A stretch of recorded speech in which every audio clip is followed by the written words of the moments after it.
हमारा ये झारखंड एकोडर्मा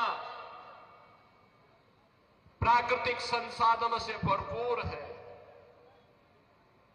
धरती आबा भगवान बिरसा मुंडा की पावन धरा है, शहीदों की धरा है।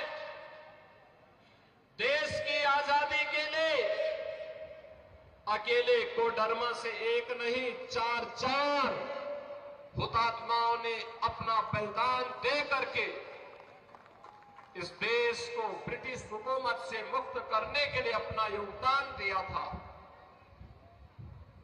लेकिन आज क्या हो रहा है झारखंड में, मैं देख रहा था। एक आलमगीर आलम थे, औरंगजेब, देश को लूटा था उसने, देश के पवित्र मंदिरों को नष्ट किया था उसने। और दूसरा, झारखंड मुक्ति मोर्चा का भी तो एक मंत्री था आलमगीर, जो यहां लूट करके जिसके घरों में नोटों की गड्डियां के गरीबों के झारखंड वासियों का पैसा उसके घरों में कैसे नोट की गड्डियां उसके नौकरों और उसके परिवार के अन्य लोगों के घरों में किस रूप में पड़ी हुई थी। ये लूट का इससे दूसरा घटिया स्तर और दूसरा देखा नहीं जा सकता है।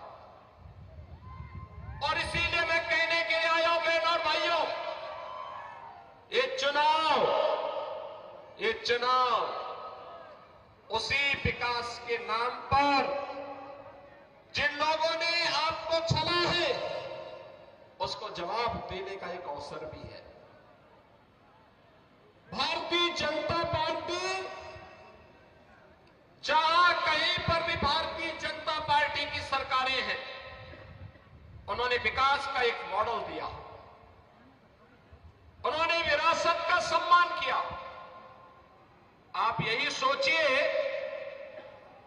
1947 में देश आजाद हुआ था,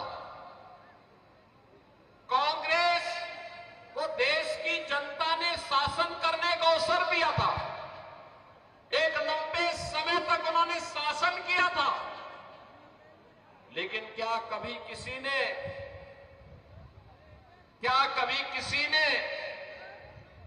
गरीबों के लिए ईमानदारी से कोई योजना चलाई? बहनों और भाइयों, मोदी जी जब 2014 में प्रधानमंत्री बने थे, मीडिया ने उनसे पूछा था कि प्रधानमंत्री बनने के बाद आपका एजेंडा क्या होगा। मोदी जी ने कहा, एक लाइन में उन्होंने कहा था, सबका साथ और सबका विकास।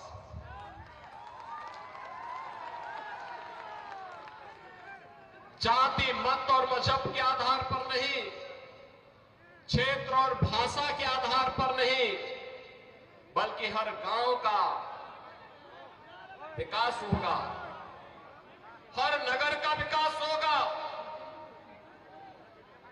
गरीब, किसान, नौजवान, महिलाएं, इन सब का विकास होगा।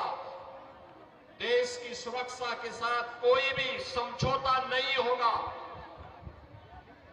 देश का सुरक्षा का मॉडल क्या होना चाहिए, ये आज आप देख रहे होंगे।